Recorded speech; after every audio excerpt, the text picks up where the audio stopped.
So today we'll be talking about the direction of the week. Today is Wednesday, Abby. Yes, Today is Wednesday. So Monday we got an accumulation on Monday. It seems like Tuesday did a little bit of manipulation, and Wednesday is distribute. distributing. Because if you notice, the market has been bullish since 11 o'clock last night. So that means Wednesday is actually distributing. So today now it seems like the market is more simple this week. It obeys accumulation, manipulation, and distribution. And then most people now will be trying to catch up with the trend. Buying at this point, if you're currently buying gold, trying to catch a buy right now, you might be the liquidity in the market because, as you can see, the market is currently pumping up aggressively. The only opportunity we got was an opportunity from this area last night that price ended up buying to the upside. So we'll just do a quick top-down analysis on gold, why gold is buying based on the technical. Then we have some discussion about the mental aspects of why the market is moving. Like, as you can see, me, I don't really go deep into fundamentals because I deal with higher time frame, but my colleague Afaye always try to look at the fundamental aspect. You understand? But at the end of the day, we still make a result from the market. So that's the major thing. As you can see, I'm currently running on the trade. I'm targeting close to one ratio. I know this is more than this. I'm targeting like one ratio, not 1:60 something or so. Yeah, 1:60 something or something like that. So I'll just do a quick top analysis on gold and show you what we are expecting, what price is doing right now, and what where we are expecting to take it by to join the movement. So let me just take you down to the daily time frame where all these things started from. So coming to my chart, straight to the daily time frame. The first thing I try to do whenever I'm trying to trade during the week, let me just move all this. We can actually draw this anytime. So the first thing I try to do is look at where the market is and what is happening in the market. So coming into the daily time frame, we have a lot of ranging in the market.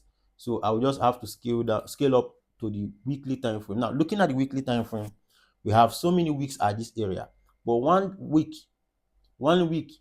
was giving me something different, which is this movement. We have a sweep and we have a pullback inside. We have a sweep on the weekly time frame and a pullback inside. This shows us that we have more buyers in the market than sellers in the market. This is something most people tend to ignore because you just want to execute the market instantly. So the next thing I try to do is to scale down to the lower time frame. Now I want to see what is the lower time frame telling me. What I'm also seeing here, we have a daily sweep and we have a what? A breakout. It is very simple. Daily sweep and a breakout. Now you might ask, how did you get this breakout? If you understand MS now, you definitely understand what I'm talking about. When you go to your line chart, you see price broke out the high that swept this position. So we now know this market is what? Bullish. So we got our buy from this. We got our break of structure confirming the trend has changed from being bearish to what? To bullish. Now the next thing we believe in is price should pull back to an area of what? Demand or supply. So naturally, I normally consider this as my order block. So it makes more sense for those doing support and resistance. They would want to take a long position from this. You know, their stop loss is always big. They want to take a long position from this point, targeting a clean one ratio 3, and this is how the trade will look like. But if you don't have the capital for this should just be like an information that you will use to look for entry. So since you know price is supposed to react from this other block, the next thing you should do is to scale down the same formula to the lower time frame and see what price is doing. So let's scale down to the 4-hour time frame. So scaling down to the 4-hour time frame, you realize that what happened? We have price broke out, then we have an order block. You see, the 4-hour is giving us a precise order block. So if you try to long position from this point, putting your stop loss same area as the previous one, you've increased your trade from 1 ratio to 1 ratio 20. You see how simple the thing is looking now. You've automatically increased your 1 ratio 6 or 1 ratio 5 trade to 1 ratio 20. You see how simple this thing looks now. Now, doing all this, we are seeing it from the higher time frame. you see that at the end of the day, we have our daily resistance, our daily order block, price traded into it. Then we look for the 4 hour below. If the 4 hour is just too much for us, because if you want to get that precise entry, get the sniper entry, you still need to scale down more. So, but scaling down more comes with a lot of what consequences, because you might end up taking losses, because your stop loss might end up being so tight that now scaling down to the 1 hour, you realize we now have our 1 hour order block here. Yeah. Now, this is one of the disadvantage for scaling down. If you put your entry here, you might want to put your what? Your stop loss at this point, increasing your position. But you see how price came very close. Your broker might even trigger you. Your broker might trigger you on this trade. So the best thing you do is take your entry from the 1 hour time frame, put your stop loss at the obvious low, which is, you see how price trigger that position. Now we have this spike to the upside. See, all said and done, the week already is already letting us know is we are going to buy. So what are you supposed to do? If you look at price, we had a break of structure here, and price pull back to this point. Now we have another break of what? Structure. So it makes more sense. It makes more sense to wait for price to come back here. It makes more sense for price to come back to this point for us to consider taking our buy. Yeah, most people might be looking at this area, but I wouldn't say you should take this. So it makes more sense to wait for price to come down to this point, then we join the expansion. So for those that miss this entire setup around here, it makes more sense for you to wait for price to come back into this area, turning this previous resistance or pushing price down, breakout, come down. So I need a retest here. So that retest on this point, then I will look for buy position on my 5-minute time frame. Then I'll see target the same point that I was chasing from the. So you see how the trade is looking now. So I've broken down the genesis of the movement. Now this is the continuation. It makes more sense to wait for price to come back here. This market will not go up forever. There was a time this market was selling. Now you see the market is buying. So wait for price to come down to this point. Then we can long our position. So then Alpha will be going down to, is that NASDAQ on your screen? Yes. So Alpha will be discussing about NASDAQ, introducing us to what he thinks about NASDAQ and the fundamental aspect. Last week we talked about what we're expecting on NAS. Then I think I've marked out the whole zones down here. If you recall our last week section that we had. So I said this breaker block, this is the breaker block that we marked, right? I said once market hits this zone, this is our area that we're expecting market to reject from. Exactly what market did, it reject from it. So the moment it reject, you can see this boom up. This was on Friday, right? Then now last week I said these old lows, one thing about market is that once market reacted from a zone that they're expecting the market to hold from, and the market did not hold from it, those old zones act as a magnet. So you can see that market disrespect this zone that we're expecting market to buy from. What market did is that it break it again, then come back and retest it on Monday. So since that Monday, you can see we are buying, we have been buying, and this is the area I'm expecting market to hit before we see a little bit of reversal. And now, currently, my colleagues asked me about the fundamental part of what I'm expecting on gold and on NASDAQ. On Monday, I think I was leaning on BT, no, on NASDAQ, I think I was leaning on sell.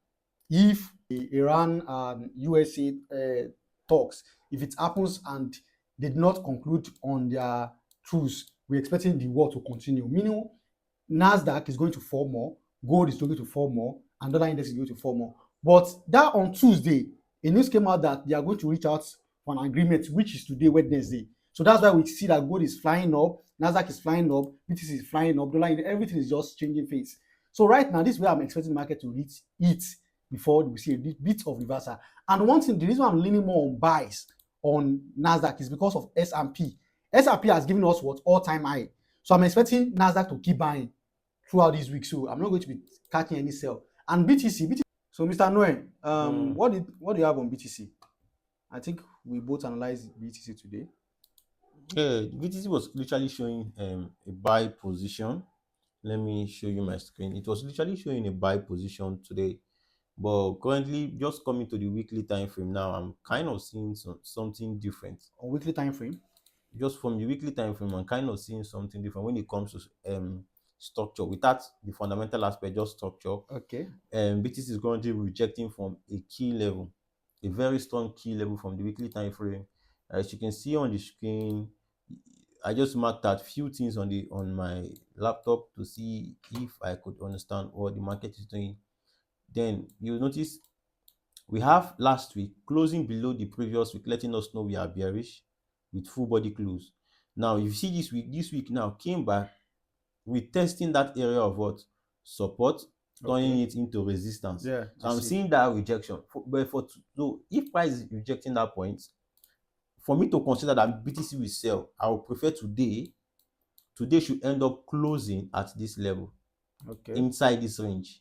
Now, Okay. when we have a close inside this range, it shows us that okay, now we have selling pressure in the market. This is Yes. not based on the fundamental. This is based on what I'm seeing on Technical. candlestick. So if Yes. I have this kind of movement here, it makes a whole lot of sense for me to start looking at the 4 hour and 1 hour structure, and which I'm also seeing they are also showing a sign of rejection from that point. Then let's scale down to the 1 hour to a quick 1 hour is also showing a rejection. Then for us to get a confirmation entry, because for market to buy or sell, there should be a break of structure, right? All So right. definitely I'll prefer this price actually taking out this point. On the 4 hours time frame, I don't know. I'm seeing some like lot of imbalances up there. Yeah. So I feel like don't you think that that place can act as magnet for the market to reach before the sell continuation? Yes, so that's what I'm saying. Except this market end up selling like this, Okay. because when price end up selling like this, that means the daily candle will turn into a bearish candle, letting Mm, us know market is respecting a particular key level. So mm, then maybe by 11, 12 tonight, we just see a retest around here, then join the sell. But if the okay. market wants to be bullish, still bullish, there Mm, should be a retest around this area. Why am I expecting a retest? We had a sweep of liquidity here. Look at how clean market took out all these old lows. mm, Market clear out all this internal range. mm. We had a sweep and we had a what? A breakout, because this is a proper break of what? Interesting. Structure. Okay. Now, most people say this is a break. Ah, yes, you can call this a break. But the reason why I'm considering it as a sweep, because we have this the instant sell gave us an instant what? Buy. So Mm, this instant sell and buy, I would like to see price trade back into this area of demand, then we can start pushing price to the upside. But if mm. market end up breaking this area, then we say the price I has think changed that from yes, I think that's the area that is pushing the market because uh, like 6 4 hours candle now has been consolidating on that zone. yeah.